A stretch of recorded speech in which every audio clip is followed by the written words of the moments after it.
Padahal kalau kita lihat jamaah bagaimana Rasulullah sallallahu alaihi wasallam ibadahnya, tidak usah ditanyakan jamaah.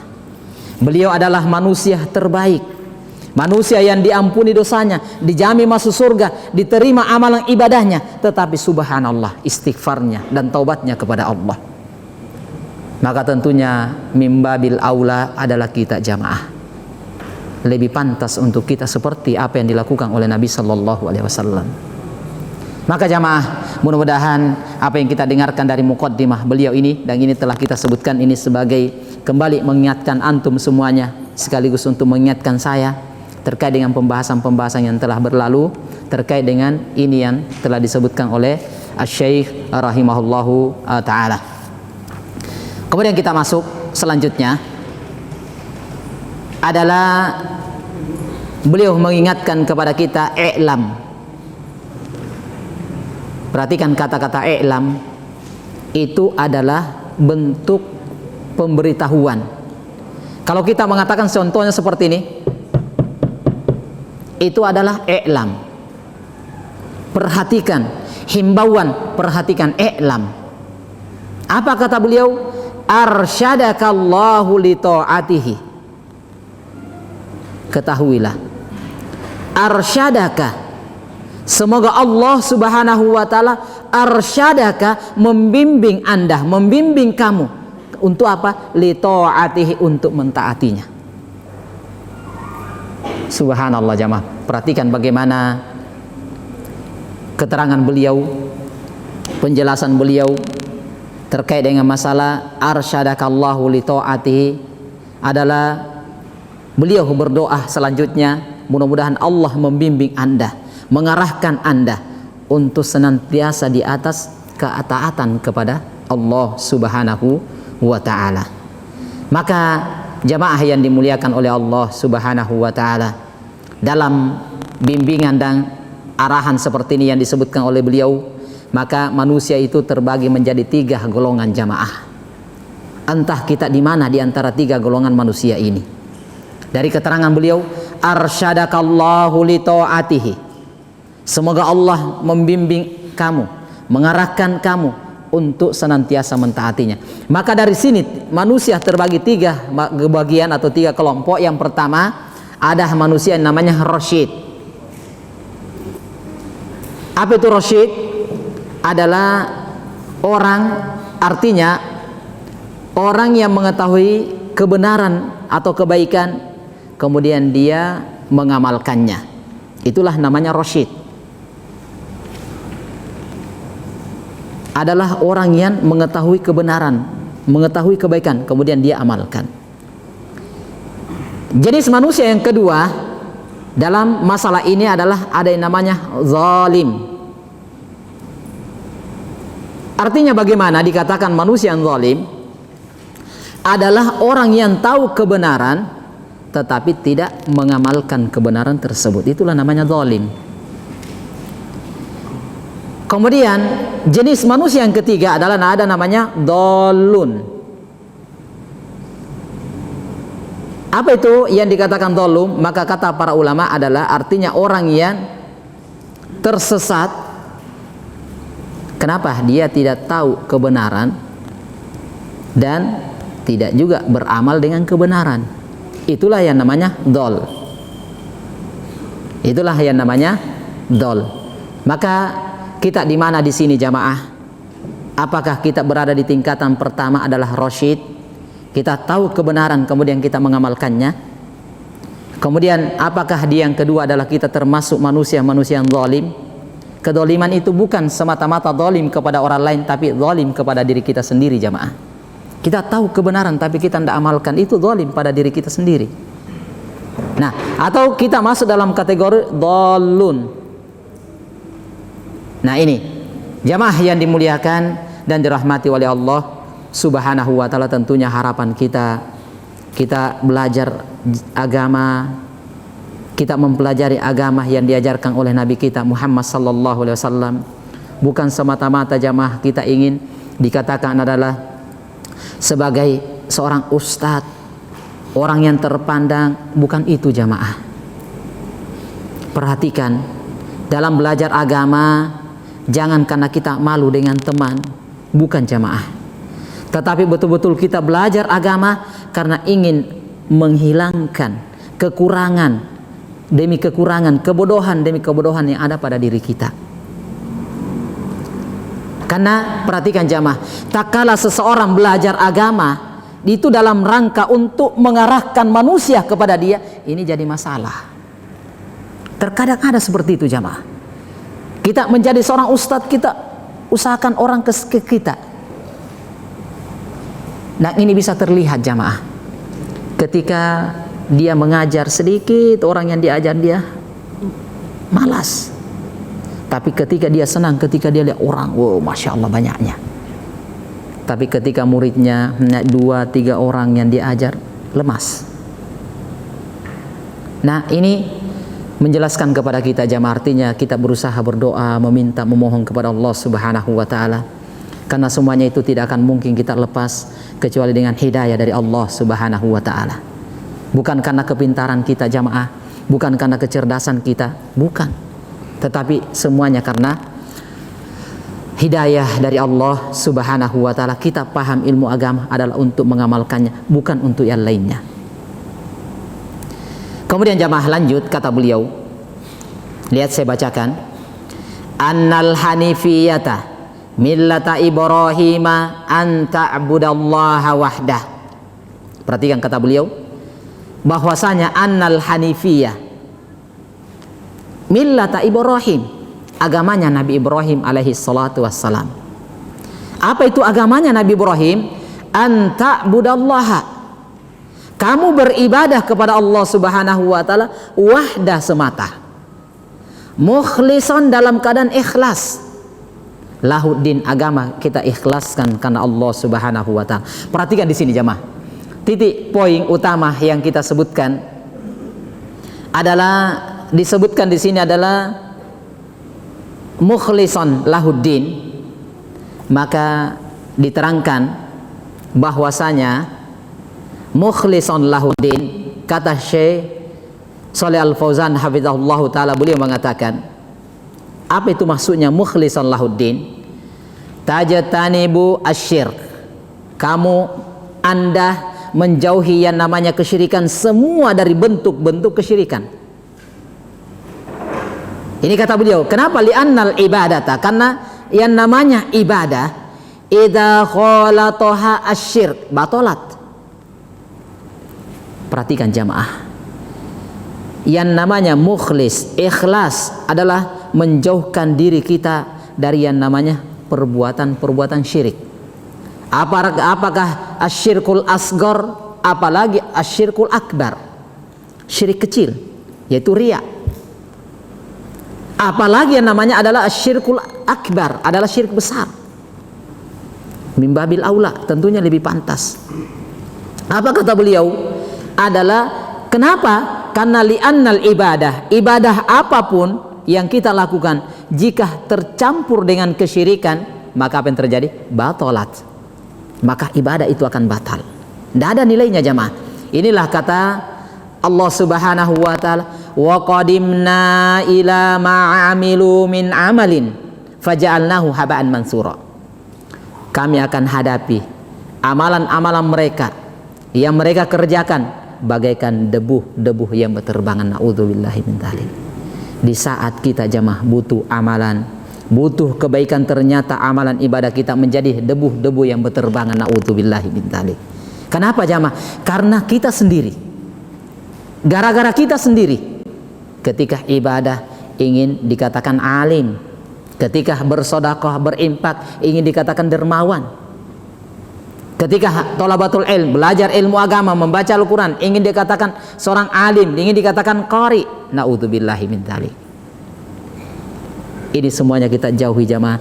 Bahkan inilah yang diingatkan oleh Nabi sallallahu alaihi wasallam, ada 3 golongan manusia yang akan menjadi koreknya api neraka.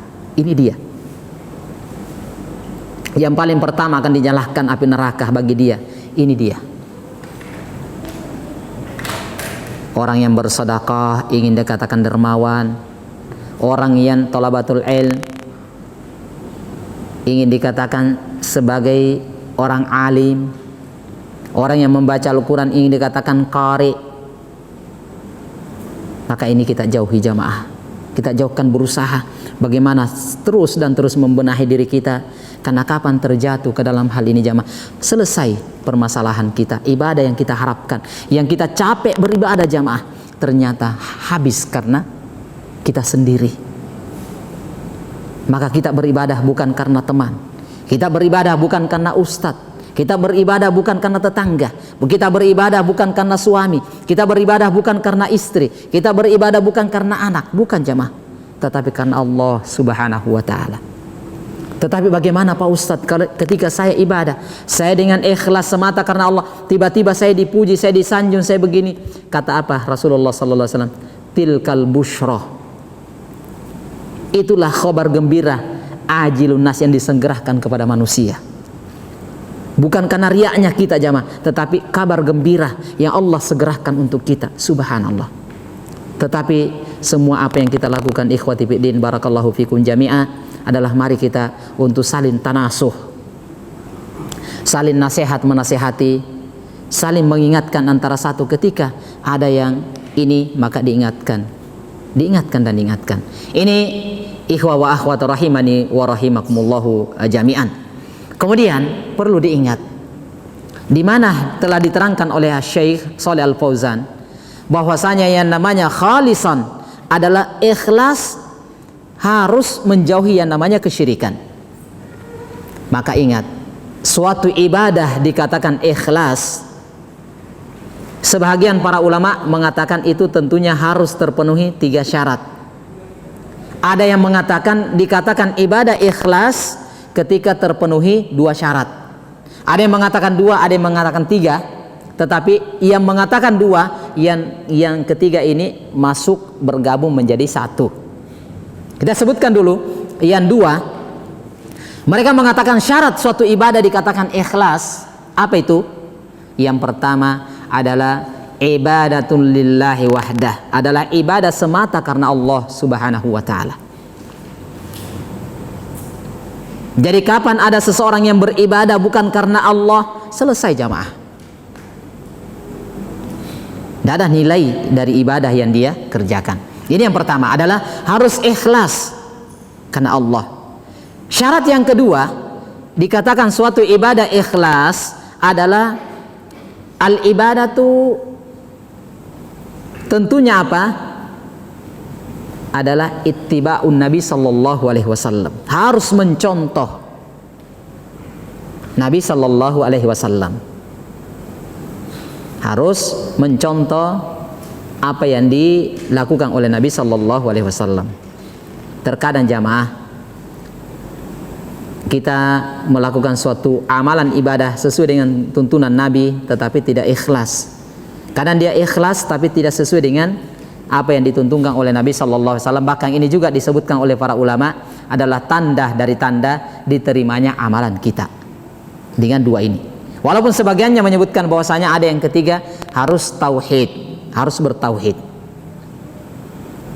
Karena terkadang ada jamaah, ada orang dia ikhlas beribadah kepada Allah, dia sesuai dengan apa yang diajarkan oleh Nabi, tetapi di kesempatan lain, di waktu yang lain, dia adalah melakukan perbuatan syirik.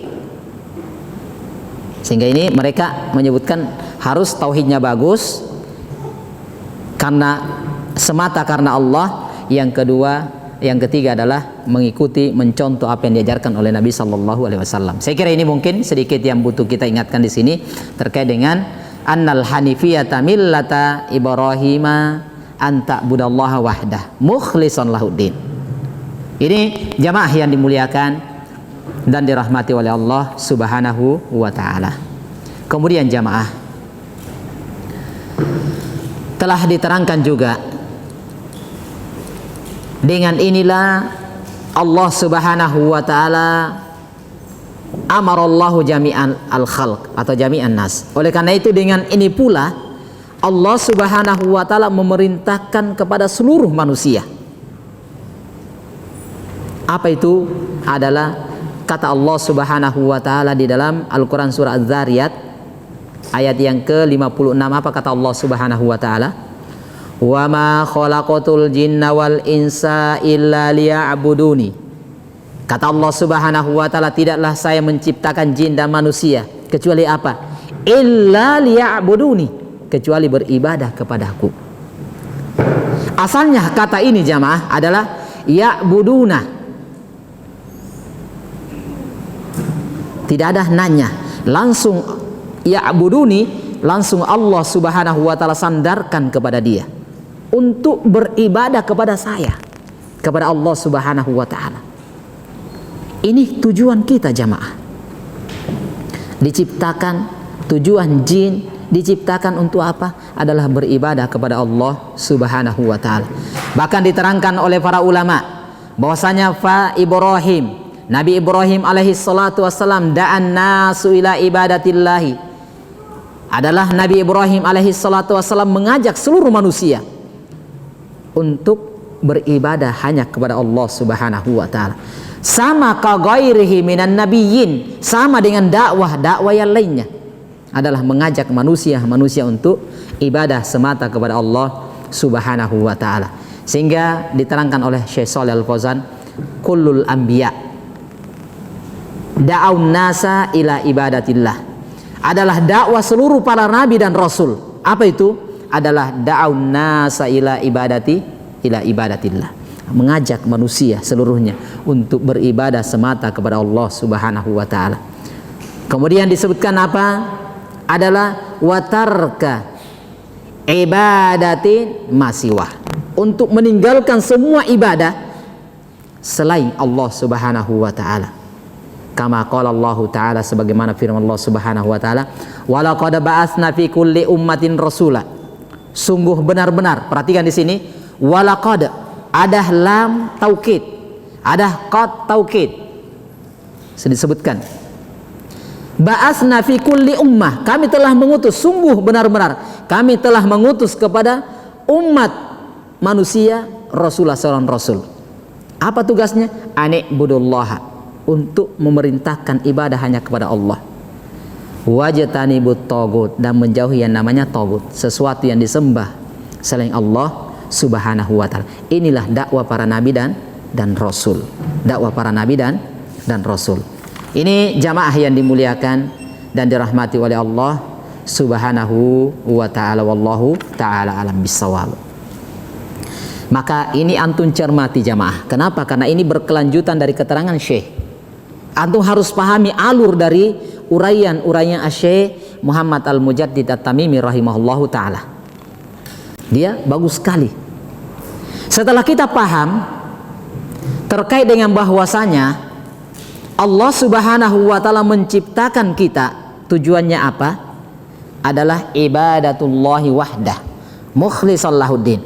Ibadah semata kepada Allah Subhanahu wa taala, mengikhlaskan ibadah hanya kepada Allah dan meninggalkan seluruh bentuk kesyirikan.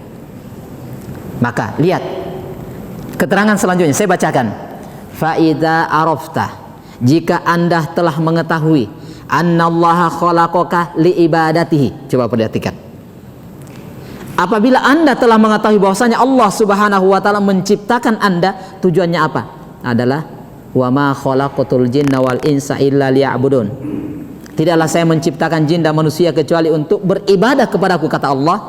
Maka fa'lam, lihat, fa'lam, ingat, ketahui, ditambih, diingatkan, annal ibadata, kalau begitu bahwasanya ibadah la tusamma ibadatan, tidak akan dinamakan ibadah, illa, kecuali ma'at tauhid, kecuali bersama dengan tauhid.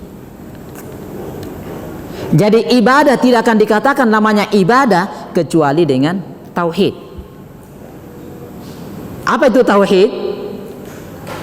Nah, ini antum perhatikan. Jadi disebutkan kata beliau bahwasanya suatu ibadah tidak akan dikatakan ibadah kecuali dia dengan namanya tauhid. Dia bersama dengan tauhid. Maka jamaah yang dimuliakan dan dirahmati oleh Allah Subhanahu wa taala, antum cermati dan perhatikan alur yang disebutkan oleh beliau. Subhanallah. Nah, saya lanjutkan karena waktu sedikit. Maka beliau mengatakan, tidak akan dinamakan suatu ibadah itu ibadah kecuali harus bersama dengan tauhid. Maka saya ingatkan lebih jauh jamaah terkait dengan masalah tauhid. Apa itu tauhid? Maka para ulama mengingatkan kepada kita bahwasanya yang namanya tauhid adalah mengesahkan Allah Subhanahu wa taala semata di dalam ibadah. Itulah yang dikenal dengan la ilaha illallah. Antum cermati kalimat la ilaha illallah. Kenapa kalimat la ilaha illallah ini ketika Nabi sallallahu alaihi wasallam mengajak mereka, cukup kalian membaca la ilaha illallah, tapi kenapa mereka tidak mau? Karena konsekuensi dari kandungan dari la ilaha illallah ini terjadi dengan dua potongan kata. Apa potongan kata itu? La ilaha. Ini yang kenal pembahasan ilmu nahwu itu enak sekali. Antum perhatikan, kata la ilaha itu adalah nafi, adalah penafian, peniadaan bahwasanya tidak ada ilah, tidak ada sesembahan. Dan ada yang tersembunyi ya. Ini biasanya yang tersebar, kami minta maaf ini, yang tersebar yang kita dapatkan selama ini itu fatal maknanya. Kenapa dikatakan fatal? Coba antum dengarkan baik-baik dan cermati perbedaan makna. Sedikit tapi beda. Yang tersebar ketika kita sebutkan tauhid, yaitu mengesahkan Allah Subhanahu wa taala dalam ibadah, yaitu terkandung dalam la ilaha illallah. Maka yang tersebar yang kita pahami selama ini, tidak ada sesembahan, tidak ada Tuhan selain Allah. Antum cermati ini, ketika kita mengatakan tidak ada Tuhan selain Allah, tidak ada sesembahan selain Allah, berarti semua yang disembah, semua yang Tuhan itu adalah Allah. Paham sampai di sini? Batu disembah, ada yang menyembah sapi, ada yang menyembah matahari, ada yang menyembah malaikat, ada yang menyembah nabi, ada yang menyembah kuburan. Berarti apa itu? Allah. Benar tidak terjemahan ini? Batil jamaah, rusak. Tidak ada sesembahan selain Allah, maka semua yang disembah itu Allah. Kalau ini artinya, kalau kita mengatakan la ilaha illallah, tidak ada Tuhan selain Allah, juga sama. Orang mengatakan ada Tuhan ini, semua yang dikatakan Tuhan itu Allah. Jadi bagaimana dengan surah Al-Ikhlas? Allah itu esa, Allah itu satu. Kok banyak sekali? Berarti batil, tidak benar. Jadi makna yang benar hanya beda sedikit jamaah. Apa makna yang benar? Disebutkan oleh para ulama, makna la ilaha illallah, kalimatut tauhid adalah apa kata Rasulullah sallallahu alaihi wasallam? La ma'budah bihaqqin illallah. Tidak ada sesembahan yang hak. Harus ada ini. Illallah. Tidak ada sesembahan yang benar kecuali Allah. Banyak yang disembah tapi tidak hak, tidak benar. Maka itu bukan Allah. Yang hak disembah hanya Allah. Baru benar maknanya. Maka perhatikan jamaah yang dimuliakan oleh Allah Subhanahu wa taala. Terkadang hal semacam ini kita menganggap bahwasanya itu adalah perkara yang remeh, kita anggap enteng, ternyata Masya Allah. Dan inilah yang telah kita pahami selama ini jamaah. Mungkin selama ini atau sampai sekarang masih ada yang coba terjemahkan, coba artikan la ilaha illallah, tidak ada sesembahan selain Allah. Kalau kita cermati, cerna jamaah, itu ucapan luar biasa, merendahkan Allah Subhanahu wa taala. Ini jamaah yang dimuliakan dan dirahmati oleh Allah Subhanahu wa taala, wallahu taala a'lam bissawab. Maka perhatikan dan cermati jamaah, Masya Allah, ini pendalaman dari keterangan Syekh luar biasa. Sehingga kata beliau, fa idza dakhala syirk fil ibadah fasadat. Ketika kesyirikan ini masuk dalam bentuk ibadah yang kita kerjakan, maka ibadah itu akan rusak. Seperti apa kata beliau? Beliau mencontohkan untuk mendekatkan pemahaman kepada kita. kal hadasi, seperti kita berhadas. Idza dakhala fit thahara, ketika kita sudah bersuci tapi kita ternyata berhadas. Contoh jamaah, ada orang sudah berwudu pergi sholat subuh, tapi tadi di malam harinya dia junub, belum mandi. Dia sudah berwudu tapi belum mandi wajib, dan dia bisa mandi. Maka masuk di dalam toharo itu adalah hadas, maka hadas ini akan merusak sholatnya. Sehingga ketika ada orang yang junub bisa mandi, dia bangun sholat subuh, wudhu, pergi berangkat ke masjid, maka apa yang dia lakukan dari sholat subuh ini tidak syah. Karena kenapa? Dia ada hadas. Maka sama halnya dengan apa yang kita lakukan dari suatu ibadah, ketika bercampur masuk ke dalamnya kesyirikan, batalat, rusak ibadah itu. Maka ini jamaah yang dimuliakan dan dirahmati oleh Allah Subhanahu wa ta'ala. Maka ini perlu kita perhatikan, perlu kita cermati jamaah terkait dengan masalah ini, dan nanti uraiannya Syekh insyaallah ta'ala akan masuk. Jadi antum cermati, masya Allah, ini kalau kita ingat, kita dalam masya Allah luar biasa dari apa yang dipaparkan oleh Syekh rahimahullahu ta'ala. Kenapa? Sehingga kitab ini dari dulu kadang kita sudah ajarkan, kita belajar lagi, kita sudah hafal matanya, kita diajar lagi, kita sudah ngajarkan berpuluh-puluh kali, ternyata datang para masyayikh, ini lagi yang diajarkan. Karena luar biasanya terkait dengan masalah isi dari kandungan dari apa yang disebutkan oleh, dipaparkan oleh beliau. Saya kira ini jamaah yang dimuliakan oleh Allah Subhanahu wa ta'ala. Mudah-mudahan di waktu yang singkat ini menjadi ada pelajaran yang bisa kita petik dari apa yang kami sampaikan. Mudah-mudahan bermanfaat. Apa yang kami sebutkan, jika itu benar datanya dari Allah Subhanahu wa ta'ala, kemudian dari Nabi kita Muhammad sallallahu alaihi wasallam, jika ada kekeliruan dari ucapan saya, itu datanya dari diri saya dan dari syaitan, Allah dan Rasulnya pasti berlepas diri. Wallahu ta'ala alam bisawab. Subhanakallahumma rabbana wa bihamdik, asyhadu an la ilaha illa anta astaghfiruka wa atubu ilaik. Assalamualaikum warahmatullahi wabarakatuh.